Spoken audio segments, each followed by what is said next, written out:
යම්කිසි දුවෙකුට හරි යම්කිසි පුතෙකුට හරි ඔයාලා ෆෝන් එකම ඔබ ඔබා ඉඳලා ඔයාගේ හිත පීඩාවටපත් වෙලා නම් කෙල්ලෙක් නිසා කොල්ලෙක් නිසා ඔයාගේ හිත පීඩාවටපත් වෙලා නම් ඔයත් සුවඳ මල් ටිකක් අරන් එන්න.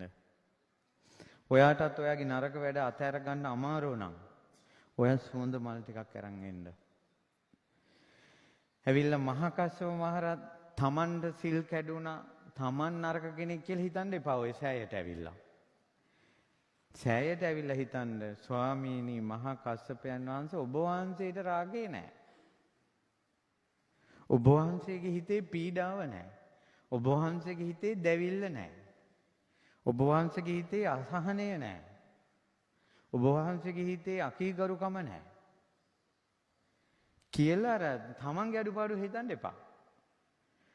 තමන් විඳින වේදනාව මහා කස්සප මුනිදුන්ට නෑ කියලා හිතලා මල් පුදන්න. පුදලා ඒ පින් බලයෙන් මටත් ඒ වාගේ ජීවිතයක් ලැබේවා කියලා පතන්න. ඔයාගේ අඩුපාඩුව ගැන දුක් වෙන්න එපා. දුක් වෙන්න එපා. ඒකෙන් ඇති තේරුමක් නැහැ. ඔයාට වැරදි හදාගන්න බැරි එක ගැන දුක් වෙන්න එපා. වැඩක් නැහැ. පන්සිල් රකින්න බෑ කියලා දුක් වෙන්න එපා. වැඩක් නැහැ. ඔයා හිතන්න රහතන් වහන්සේට මේක පුළුවන් කියලා. පුළුවන් කියලා හිතා වඳින්න. රාගේ නැහැ කිය වඳින්න රහතන් වහන්සේලාට.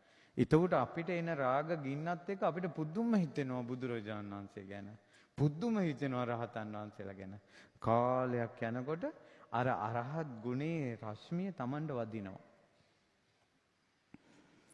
අරහත් ගුණේ රශ්මිය Tamanට වදිනවා. දැන් බලන්න ඔයාට රාගයක් ආවට පස්සේ ඔයාගේ රාගය වැඩි වෙන්න නම් අනිවාර්යෙන් රාගික දෙයක් බලන්නම ඕන. රාගික දෙයක් අහන්නම ඕන. රාගික දෙයක් හිතන්නම ඕන. බලන්න එතකොට රාගික සමාජයක් ඇසුරු කරනකොට ඔයාගේ රාගය වැඩි වෙනවා. ඔයාට රාගය අඩු කර ගන්න ඕනේ නම් රාගේ නැති කෙනෙක් දකින්න ඕන. රාගේ නැති කෙනෙක් ගැන අහන්න ඕන. රාගේ නැති කෙනෙක් ගැන හිතන්න ඕන. රාගේ නැති කෙනෙකුට වඳින්න ඕන. එතකොට ඔයාගේ රාගය අඩු වෙනවා. ඒක ලෝක ස්වභාවය.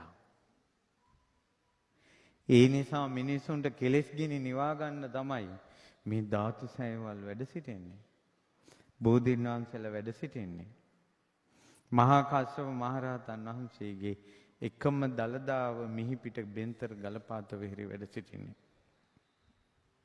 මහා කස්සප මුනිදු වෙනුවෙන් කරපු එකම සෑය මේ යුගයේ මේ වැඩ සිටින්නේ.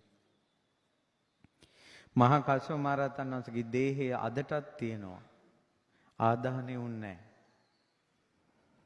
ඉන්දියාවේ ගයාවේ ඉඳලා කිලෝමීටර ගණනාවකින් ගුරුපාද කන්ද කියලා තියෙනවා. කුක්කුට පාද පර්වතයේ ගුරුපා. පඩි දහස් ගාණක් උඩට නැගගෙන යන්න ඕන කන්ද මුදුනේ. කන්ද මුදුනේ කඳු තුනක් මැද ගුහාවක බුදුරජාණන් වහන්සේගේ චීවර ධාතුව හිස ළඟ තියාගෙන මහා කස්සප මහරහතන් වහන්සේ සැතපීල පිරිනවම් පෑවා. අරහත් අදිෂ්ඨාණයෙන් කඳු තුනම එකතු වෙලා තනි කන්දක් වුණා. අදටත් ඒක උඩ චෛත්‍යයක් තියෙනවා. දේහේ තවම තියෙනවා රූපේ. මෛත්‍රී බුදුරජාණන් වහන්සේ ওই කන්ද ළඟින් වඩිනකොට ගෞතම බුදුරජාණන් වහන්සේගේ ශාසන බහරි ශ්‍රාවක දුතවාදී ගුණෙන් අග්‍ර මහ කස්සපයන්ගේ දේහය මෙතන තිබෙනවා කියලා දෑත දික් කරනකොට අර කඳු තුන ආයේ තුන් පැත්තට යනවා. 이르දිහෙන් රූපේ නැගිටිනවා. බුදුරජාණන් වහන්සේගේ සිවුර අරගෙන මෛත්‍රී බුදුරජාණන් වහන්සේට පූජා කරලා වන්දනා කරලා නැගිටිනකොටම ගිනි ජාලාවකින් දෙවි යනවා.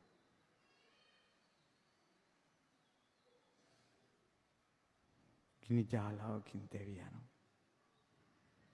බුදුරජාණන් වහන්සේ එදා 8 වෙනි දවසේ දුන්න සිවුර